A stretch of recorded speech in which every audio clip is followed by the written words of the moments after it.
शरद की आम आदमी की जेब में पैसा कैसे बढ़ाया जाए। जब तक आम आदमी खर्च नहीं करेगा, ये अर्थव्यवस्था जो हम 5वीं सबसे बड़ी बन चुके हैं और विकास दर सबसे तेजी से बढ़ रही है, ज्यादा दिन नहीं चल पाएगी। यही चर्चा का विषय है, गलत तो नहीं कह रहा हूं मैं। बिल्कुल बिल्कुल चर्चा का विषय। और संदीप, जिस मिडिल क्लास की आपने बात करी, मुझे वो 4 जात याद आती हैं, GYAN, गरीब, युवा, अन्नदाता, नारी। मैं आज इस ज्ञान को थोड़ा सा परिभाषा बदल देता हूं। ज्ञानम क्या है? गरीब, युवा, अन्नदाता, नारी और मिडिल क्लास। हम ही तो भरते हैं टैक्स। मैंने एम लगा दिया उसके आगे। मैं गलत तो नहीं कह रहा हूं ना। 8 करोड़ 18 लाख, और उसमें भी 0 रिटर्न वाले कितने हैं? मैं आपको उस टाइम मैंने टोका नहीं, क्योंकि आप एक फ्लो में थे। 8 करोड़ 18 लाख रिटर्न्स आए। और असल में टैक्स देने वाले 2 करोड़ से कम हैं। अब यही तो बात है। और आप मानिए हम हैं बकरा किस्तों पर। 1.5-2 करोड़ कहीं ना कहीं से हमारी जेब से ही कोई ना कोई इन प्रकार तरीका निकाला जाता है कि जेब से पैसे निकाल लिए। बिल्कुल, ये 1.5 करोड़ 2 करोड़ लोग, क्षमा कान पकड़ते हुए मैं मांगता हूं, यही देश को पाल रहे हैं। मैं क्षमा मुझे करेंगे शब्द को इस्तेमाल करने के लिए, क्योंकि आप ही का पैसा, बिल्कुल आपने बकरे की बात करी, मैंने उसको अलग तरीके से कहा। तो टैक्स पेयर्स की गिनती, संदीप, बहुत कम है। और अगर आप 8 करोड़ 18 लाख की, संदीप, बात करते हैं ना, एक परिवार में मैं 4 लोग मान लेता हूं, किसी परिवार में 2-2 टैक्स पेयर्स भी हैं, तो करीब 30-40 करोड़ लोग। 2-2 क्यों, 4-4 भी हो जाते हैं। मेरे पिताजी भी टैक्स देते हैं, मैं भी देता हूं, मेरी पत्नी भी देती है। इसीलिए मैंने 30 करोड़ रखा। चलिए 40 करोड़ नहीं करते। तो हम मिडिल क्लास मेरे हिसाब से आज 60 से 70 करोड़ की हो चुकी है। इसको हम 2 भागों में बांट देते हैं। एक टैक्स पेयर मिडिल क्लास है, एक टैक्स ना देने वाली भी मिडिल क्लास है। ये भी मत भूलिए, वो जो 25 करोड़ लोग मल्टी डायमेंशनल पॉवर्टी इंडेक्स से ऊपर आए, गरीबी की रेखा से, वो लोअर मिडिल क्लास में आ गए। कौन सी कैटेगरी आप उसको कहेंगे? लोअर मिडिल क्लास कहलाएगी वो। तो 2 हिस्से में मिडिल क्लास बढ़ जाती है। अब है क्या कि ये लोग उम्मीद लगा के बैठे हैं, कंजम्पशन अगर आपको बढ़ानी है तो आपको इनकी जेब में पैसा छोड़ना पड़ेगा। अब असल मुद्दे पर आते हैं ना जैन साहब। मोटा मोटा आज की तारीख में जो हिसाब है, व्यवस्था है, 7-7.5 लाख रुपए तक आप कमा रहे हैं तो टैक्स देने की जरूरत नहीं। कहने को तो 2.5 लाख तक ही आपको एग्जेम्पशन है। पुरानी अगर हम व्यवस्था की बात करें 3 लाख, नई व्यवस्था। अब क्या हमें कुछ मिलेगा? हर बार एक वो मुंगेरी लाल के हसीन सपने हम लेते हैं। आप जैसे लोग भी आते हैं, वो काला सूट गुलाबी अखबार वाले बताते हैं हाँ टैक्स में कुछ रियायत मिल जाएगी। पल्ले हाथ मिलता कुछ नहीं। इस बार मिलेगा क्या कुछ, और क्या मिल सकता है? सीधा सवाल है मेरा। साहब का काला सूट है। संदीप जी, देखिए, जब भी बजट आता है तो वित्त मंत्री जी से सभी को उम्मीदें हो जाती हैं। टैक्स पेयर को तो उम्मीदें रहती हैं, किसान को उम्मीद रहती है, नारी को उम्मीद रहती है, और पुअर क्लास को उम्मीद रहती है, हर आदमी को उम्मीद रहती है, इंडस्ट्री को उम्मीद रहती है। अभी तो हम मैं हमेशा करदाता कहता की हूं, बात करते हैं, बिल्कुल पॉइंटेड रहते हैं आज। हाँ, करदाता की बात करते हैं तो क्या है, देखिए कि करदाता के लिए आज की डेट में, जैसे आपने कहा कि 7 लाख रुपए तक साधारण करदाता और 7.5 लाख रुपए सैलरीड क्लास तक का कोई टैक्स नहीं बनता है। और आज की डेट में ये न्यू रिजीम है, और ओल्ड रिजीम में तो देखिए ये उम्मीद करना वित्त मंत्री कुछ देंगी वो नामुमकिन है, क्योंकि उनको ये ओल्ड रिजीम को खत्म करना है, तो उसमें तो कोई छूट मिलेगी। अब मुझे ये बताइए, एक मिनट जैन साहब, अब असल सवाल तो यही है, ओल्ड रिजीम क्यों खत्म करनी है भाई? आप मुझे एक मिनट सुनिए ना सर प्लीज, थोड़ा आम आदमी तक भी बात समझ में आए। मैं घर खरीदूं, सरकार को तो मुझे प्रोत्साहित करना चाहिए ना कि मैं घर बनाऊं अपना। सरकार को प्रोत्साहित करना चाहिए कि मैं अपना मेडिकल इंश्योरेंस कराऊं। सरकार क्या कह रही है? मुझे अमेरिकी बना रही है कि सब कुछ खर्च कर दूं, अपने खर्चे बढ़ा दूं तो उसमें टैक्स में रियायत ज्यादा मिल जाएगी। नई टैक्स रजीम एसेंशियली यही तो कर रही है कि नहीं? देखिए, मैं आपसे पूरा सहमत हूं, और मैं तो यहां तक कहता हूं कि जो PF के एग्जम्पशन है, जो मेडिकल इंश्योरेंस के एग्जम्पशन है, वो एक हेल्दी सोसाइटी के लिए जरूरी है और बढ़नी चाहिए। कोविड ने हमें सिखा दिया। 25,000 रुपए की क्या एग्जम्पशन दे रहे हैं आप मुझे मेडिकल इंश्योरेंस के लिए? इसलिए बढ़नी चाहिए। देखिए, ये इसके पीछे एक ऑब्जेक्टिव है जो एग्जम्पशन दी गई थी।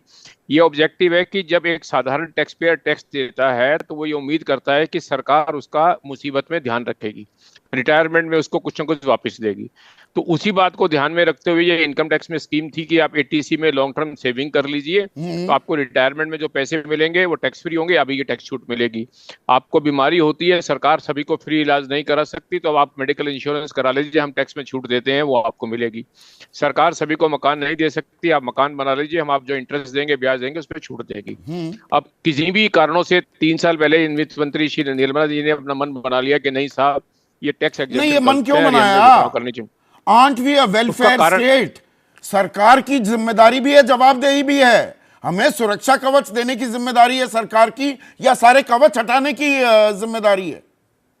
नहीं, देखिए संदीप जी, उसमें शायद ये थॉट प्रोसेस जो अभी आपने डिस्कस किया वो ये था कि अगर आप ये एग्जम्पशन लेना चाहते हैं तो पुराने रजीम में रहिए, हम आपको 2.5 लाख या 3 लाख के एग्जम्पशन देंगे।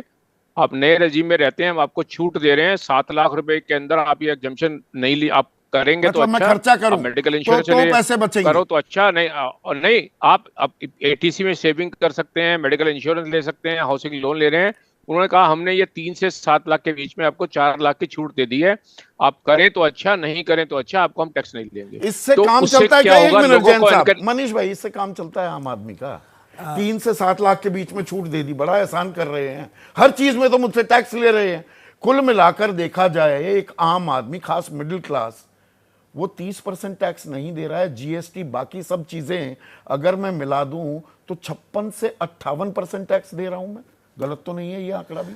यस, जैसा आप बता रहे हो संदीप जी, बिल्कुल सही है। तो गवर्नमेंट जो अभी एक न्यू स्कीम और ओल्ड स्कीम पर जो बात कर रही है वो अपने आप में कन्फ्यूजन है, क्योंकि टैक्स पेयर जब वो रिटर्न भरने जाता है तो वो कंफ्यूज रहता है कि मुझे ओल्ड पर जाना है। मैं तो ओल्ड पर रहना चाहूंगा, मैं नहीं हटाऊं अभी तक ओल्ड से। तो दैट आई एम सेइंग कि यहाँ पर जब भी गवर्नमेंट कहती है मैं सिंप्लीफाई कर रहा हूँ, हमेशा कॉम्प्लेक्स होता है, पहला पॉइंट। सरल कहने को सरल नहीं है वो, कभी नहीं होता सर। सेकेंड पॉइंट कि जब आप कॉमन मैन का या मिडिल क्लास का जब तक आप कंजम्पशन लिमिट नहीं बढ़ाओगे, जब तक उसको टैक्स का बेनिफिट नहीं मिलेगा, तो आप कभी भी इंडिया को ग्रोथ लेवल पर नहीं ले जा सकते।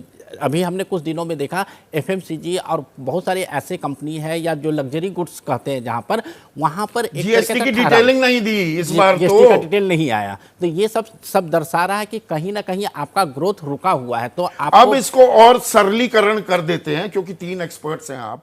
मनीष, आप ही से शुरू कर रहा हूं। ये पुरानी टैक्स रेजिम देखिए, ये हटा तो नहीं पाएंगे चाहे कुछ भी कर लें, और ज्यादातर लोग अभी भी पुरानी कर व्यवस्था पर हैं। तो ये 2.5 लाख तक जो छूट है, और उसके बाद 2.5 से 5 पर 5%, और उसके बाद 5 से 10 लाख 20%, इसका पैमाना, इसका दायरा कुछ बढ़ सकता है क्या, या बढ़ाना चाहिए? देखिए, गवर्नमेंट को बढ़ाना चाहिए। और ये जो 2.5 लाख का एग्जम्पशन है, ये 2014-15 में ही आया तब था। का चल रहा है। और जब तक इन्फ्लेशन अगर हम बात करें तो 10 सालों में इन्फ्लेशन बहुत ज्यादा हो चुका है। तो हर मिडिल क्लास जानना चाहता है और उम्मीद किया हुआ है। कॉर्पोरेट टैक्स 30% से घटाकर 22% पर ले आते हैं। डेफिनेटली, वही मैं बोलना चाहता हूं। आम आदमी को क्यों नहीं मिलती? या कि जब कॉर्पोरेट 25% टैक्स देता तो एक 25 से भी नीचे आ गया ना, बाद में तो वो मिलकर 22, 22.5 हो जाता है। 30 से संदीप जी, उसमें कुछ कंडीशन है, लेकिन हम 25 लेके ही चलते हैं। चलिए 25 मान लेते हैं। इंडिविजुअल 30% दे रहा है। ओल्ड स्कीम में 10 लाख से ऊपर के ही इनकम पर 30 दे रहा है, और न्यू में 15 से ऊपर में, और खरबपति दे रहा है 25%। कमाल है। इसमें वित्त मंत्रालय को या गवर्नमेंट को कहीं ना कहीं सोचना चाहिए कि मिडिल क्लास को जब तक आप पैसा नहीं दोगे तो पुरानी कर व्यवस्था क्या होनी चाहिए आपके हिसाब से? कितनी उसमें छूट मिल सकती है कि मेरी जेब में थोड़ा पैसा आता दिखे? सर, जहां तक मैं समझता हूँ 2.5 लाख को कितना ऊपर करना चाहिए? कम 5 लाख होना चाहिए, क्योंकि पिछले 10 साल में 1 रुपया भी इंक्रीज नहीं किया गया। तो इन्फ्लेशन को लेके चले तो कम से कम 5 होना चाहिए। पर उसमें सरकार कहती है इफ यू स्मार्टली पे योर टैक्सेस, 7 लाख तक आपको टैक्स देने की जरूरत नहीं। इसमें सिर्फ एक ही बात कहूंगा कि हाथी के दांत दिखाने के कुछ और होते हैं, खाने के कुछ और होते हैं। शरद, देखिए संदीप, आपने जो जवान, आपका तो पीएफ बहुत सालों से कटता है, मैं आप ही की केस स्टडी लेके चलता हूं। वैसे तो आप अभी भी जवान हैं, तो जब जवानी में आपने जो पीएफ कटाया, जो इतनी सेविंग्स करी, लाखों लोगों की, आपका तो अभी रिटायरमेंट दूर है, लाखों लोगों की बुढ़ापे की लाठी बन गई वो जो जबरदस्ती पीएफ कटता था एनएससी पीपीएफ में। तो मुझे लगता है सेविंग्स की हैबिट एक अच्छी हैबिट है, और मैं इसको सिद्ध कर सकता हूं क्यों अच्छी हैबिट है। न्यू रजीम 2020 में लाई गई थी। आज तक मात्र 25% लोग न्यू रजीम को ऑप्ट यही तो है कहानी। तो क्यों नहीं 75% लोगों ने ऑप्ट किया? हाँ। क्योंकि उन्होंने 15 साल की किसी ने इंश्योरेंस ली हुई थी, किसी ने हाउसिंग लोन 20 साल का लिया हुआ था, हाँ। पीपीएफ अकाउंट 15 तो साल का मुझे खुलवाया 2.5 लाख की छूट देते हो प्रिंसिपल और इंटरेस्ट मिलाकर होम लोन पर मैं उसे कंटिन्यू रखना चाहूंगा ना। बिल्कुल बिल्कुल। और मुझे लगता है कि ओल्ड रजीम वालों को अब यह महसूस हो रहा है, मिडिल क्लास की मैं बात कर रहा हूं, कि हमारे साथ सौतेला व्यवहार किया जा रहा है। और ये तब जबकि कोविड ने हमें सिखाया है, हमें नहीं पूरी दुनिया को सिखाया है, खास भारत की अगर हम बात करें, सेविंग टू जीडीपी रेशो बिल्कुल वो 32% से घटकर 8% पर आ गई, सिंगल डिजिट पर। हम अपनी जमा जोखू खर्च कर रहे हैं। मैं संदीप हजारों ऐसे रिटायर्ड लोगों को जानता हूं जिनकी बुढ़ापे की लाठी आज वो सेविंग्स हैं, उनका तो वो सरकार की जिम्मेदारी नहीं है जो कि हमें बचत के लिए प्रोत्साहित करे। बिल्कुल करना चाहिए। इसीलिए ओल्ड रजीम को न्यू रजीम के साथ कंधे से कंधा मिला के चलना चाहिए। ओल्ड रजीम के प्रोविजंस को ठंडे और बस्ते में नहीं ओल्ड डालना रजीम को चाहिए। अट्रैक्टिव भी तो बनाना पड़ेगा। मेरा यही मतलब, उसको आकर्षक अगर आप न्यू रजीम को बनाओगे तो गाहे बगाहे, जो जैन साहब भी इशारा कर रहे थे, हमें न्यू स्कीम पर जाना पड़ेगा। संदीप 80C आप तो जानते हैं 1.5 लाख रुपए तक का मिलता है।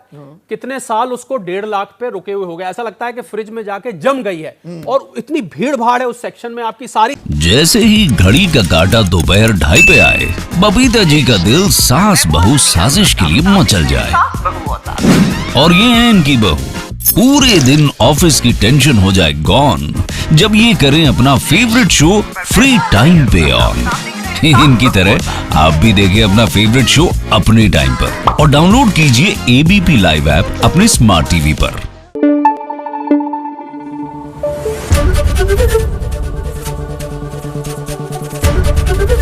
एबीपी न्यूज आपको रखे आगे।